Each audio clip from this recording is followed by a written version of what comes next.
Hi y'all, it's your girl Christy and I'm back for another video. Hi, how are you? So in the title of this video I will be discussing Baddies West Season 3 Episode 9. Honestly, this episode wasn't really giving that much. It was more so the clip of the next episode that was really giving. Matter of fact, I lied. I would say the ending of this episode to the advertising of the next episode got a little interesting, if you ask me. But if you would like to know like how I feel about this episode, please give this a thumbs up and also subscribe to my channel because it helps me a lot. It helps my videos circulate around the community, and that's it. So keep on watching.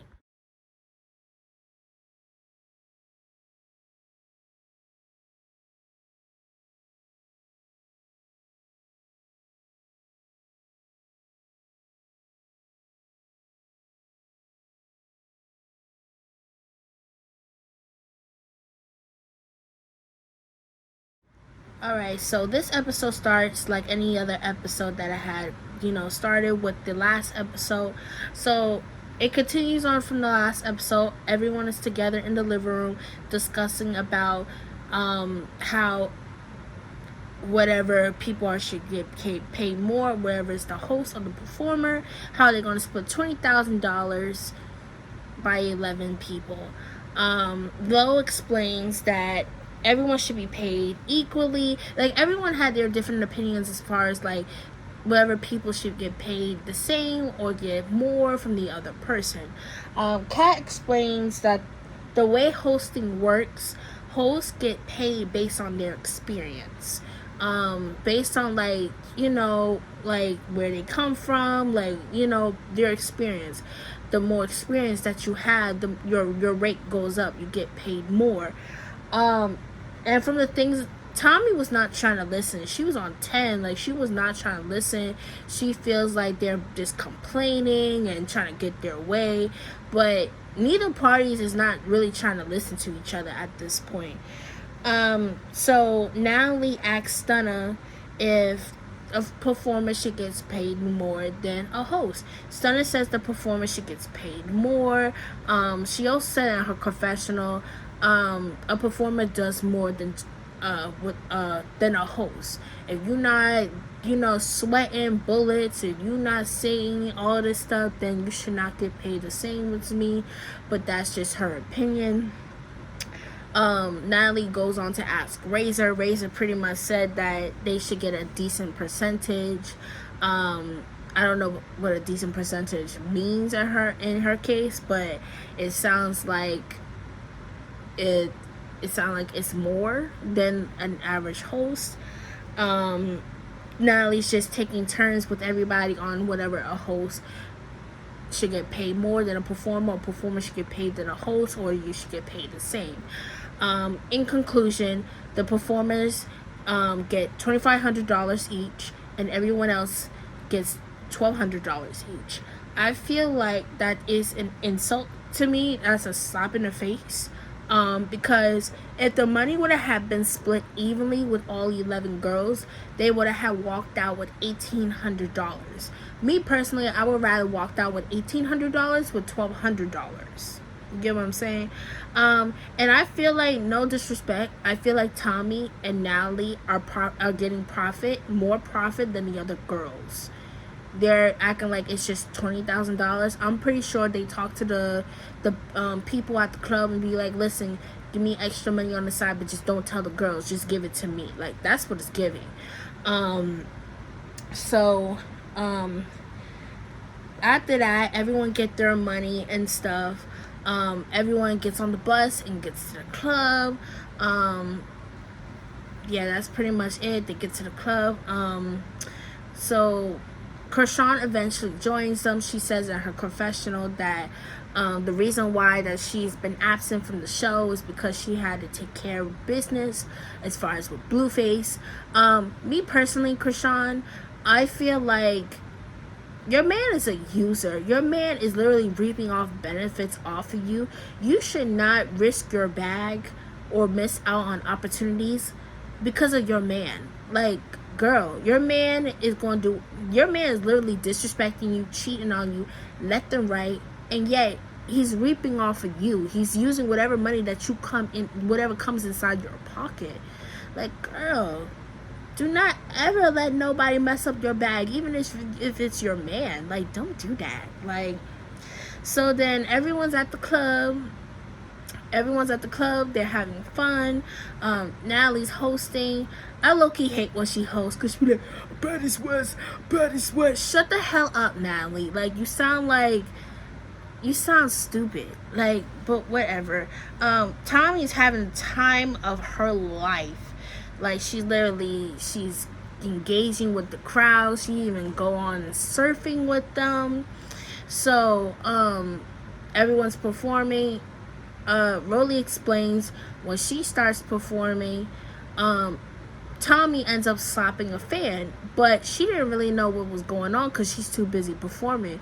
And when she did find out, it already happened already, like it ended, and it was just weird. Then Tommy, it's her time to perform, and for some odd reason, Sky couldn't get her equipment together, and it was crazy because it's like, this is crazy, like how everyone got their music but Tommy.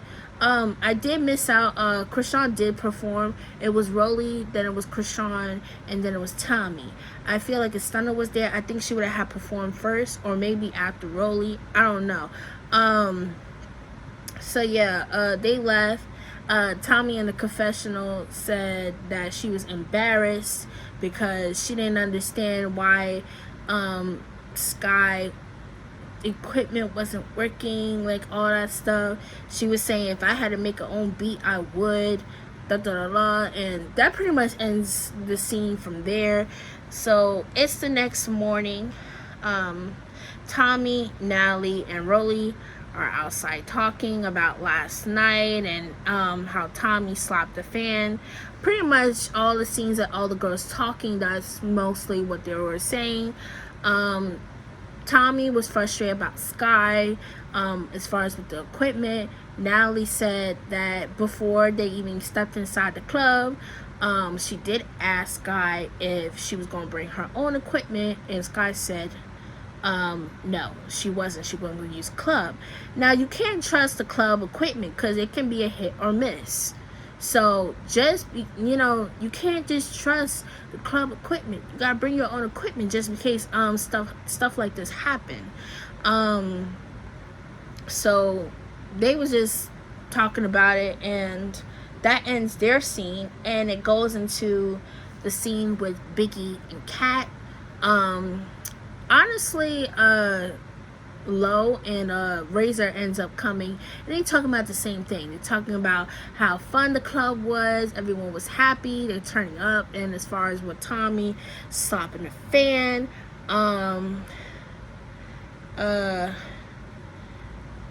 yeah, that was pretty much it. They was also talking about as far as with Sky. Low was pretty much saying, like, due to Sky's mistake, this is a reason why they should get paid equally, because I'm not gonna sit here and get paid less because somebody making mistakes. Like, that don't make sense. And I do agree with her 100% on this.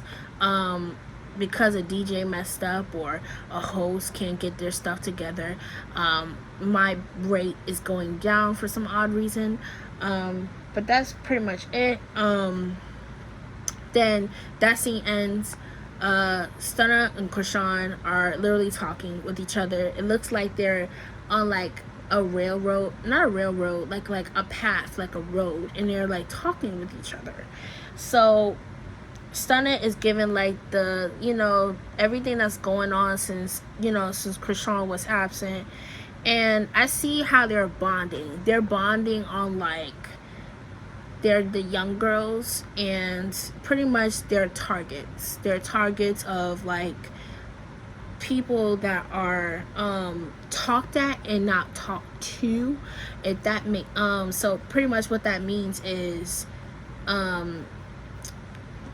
they don't like when you try to tell them about themselves, or try to make them see how the other person feels, or pretty much take accountability on their actions. From what I got from Stunner and what I got from Krishan, is when you tell them about themselves, they get defensive, and they often want to attack you and fight you, and that's I see a complete similarities between them, and I feel like that's why they get along with each other. Can we peep that Krishan was flirting with Stunner, talking about, oh, I like your hair. Now Krishan swears up and down she ain't gay, but this was giving. It's giving. So that scene ends. That all the ladies are getting ready for dinner. Honestly, this is surprising to me because lately they've just been going to the clubs or moving city to city, or they're just fighting. So to see like they're doing something outside of it, I think this is very great. So they all getting dressed. They eventually go inside the bus. I feel like Tommy and Stunner, their outfits was not giving. It was giving like they were going to the club, they were going to the strip club, and not like a fancy dinner or something. Like, it was not giving at all. Tommy had her thong up. Stunner's practically naked. Like, I don't know. Biggie, she's like literally disgusted with Stunner. She like, girl, you look disgusting. Like, I'm not gonna lie, because girl, you knew that we were going out, and you going, out of all the outfits you chose, you chose that. Like, really? It also applies with Tommy as well. Like, really, you could have chose anything else but that. But long story short, they're on the bus, and Krishan tells Biggie that she should hash her beef out with Stunner because they feel like it's getting played out, it's getting dragged out, and from the things of it, everyone else is feeling the same way too, especially Lo and Reza. And Biggie is getting frustrated with Krishan because it's like, you're not letting her speak. And as far as we know with Krishan, whenever you talk to her, it's a waste of time talking to her because she's not going to let you talk. She's not going to listen to you. Like, it's a waste of time. So, Biggie with her spin, like, she's just over it at this point. So that pretty much ends there. They on the bus. So they get to the restaurant. All the ladies go inside the restaurant. They had got their own individual table in front of the restaurant. To get inside, and Stunner's there first. She ate her chip and dip. I felt like they should have had waited with the chip and dip, but I don't know. Maybe they told her she was hungry. Maybe she told them she was hungry or something. I don't know. So they're sitting there relaxing. They think they're gonna have fun or whatever, and then Krishan gets back to the whole hashing the beef. So pretty much, I forgot. Kat brings up about last night and pretty much checks Tommy about the whole stopping the girl. Pretty much she said, like, we need to worry about safety. Like, we all need to be safe. Like, you don't know that girl that you slapped. Like, you don't know she was a gang member. You don't know she was in the mafia. You don't know any of that. Like, we are literally all targets. She's not just targeting you, she's targeting us too.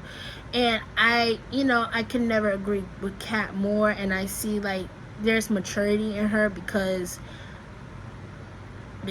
ain't no way. Like, but in Tommy's defense, she probably like, I don't care. Like, if the girl's touching me and I didn't like it, I have all rights to hit her. Now, granted, yes, I feel like if someone's disrespecting your space and violating your space, you have all right to take action in it. And what I didn't like about Tommy was that she kept cutting off Kat. She was not trying to let her speak. And you could tell Kat was getting frustrated. Like, she was about to get out of character. But she was not trying to get the best out of her.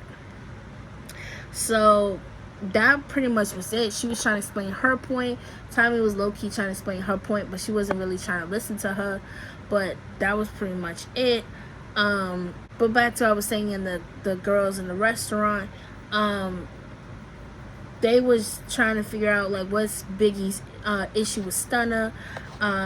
Stunna pretty much explains that the house is hypocritical, and because they pretty much is saying that she feels like that the house is trying to tell her what to do.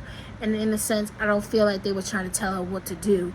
I feel like when they were on the sprinter that day and everyone was giving their opinions throughout the day, apparently Biggie's opinion stuck out the most to her because she said that there were a time and a place. Me personally, I feel like there was a time and a place to address that situation. I felt like that photo shoot was way important to take care of. That was business that I should have took care of. You should have just let it rock, just be calm, cool, and collected. And as soon as y'all got to the house, you get to scrapping. Y'all get your frustrations out. Y'all do what it is what y'all gotta do. But I felt like you taking care of your business at the photo shoot was not cool at all. So that's pretty much on that. She later brings up, apparently they made up, and she doesn't understand why Biggie energy shifts. Like, if y'all made up, why Biggie acting like she don't fuck with you? Like, I don't know. But next thing you know, Stunner brings up Razor, and Razor giving her that side hat like, bitch, what? Like, my thing is this: if it is about you and her, don't bring me up in it, and don't bring Tommy in this too, because at this point it's giving you want to be jumped again. Like, you want to get jumped by me, Tommy, and Biggie at this point. Like, it's bad enough the house already fucking hates you. Like, the house is already against you at this point, and you're just giving them more of a reason why not to fuck with you at this point. So Krishan is pretty much defending Stunna, and next thing you know, Krishan like, send her home.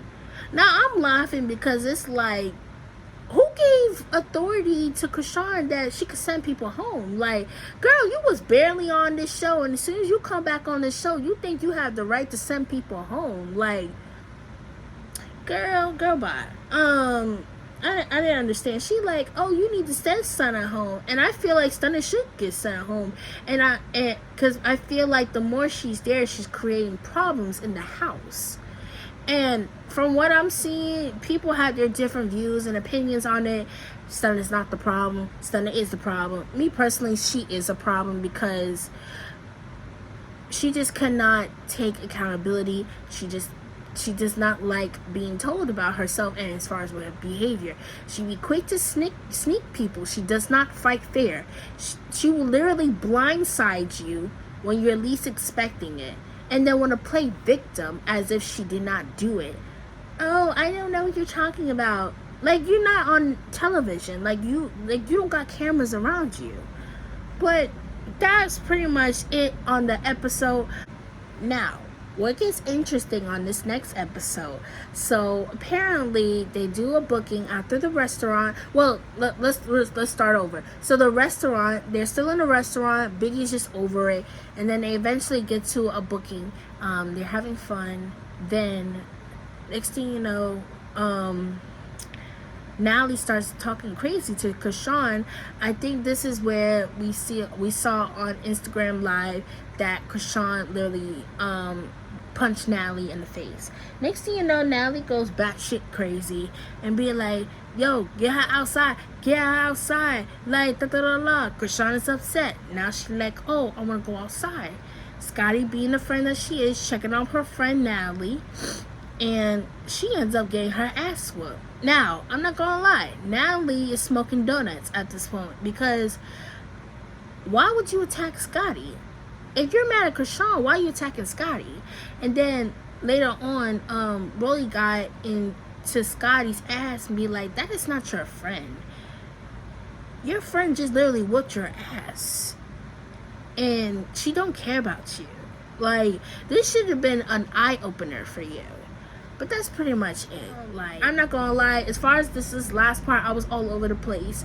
But if you like this video, please give this a thumbs up. And I'll see y'all guys on the next video.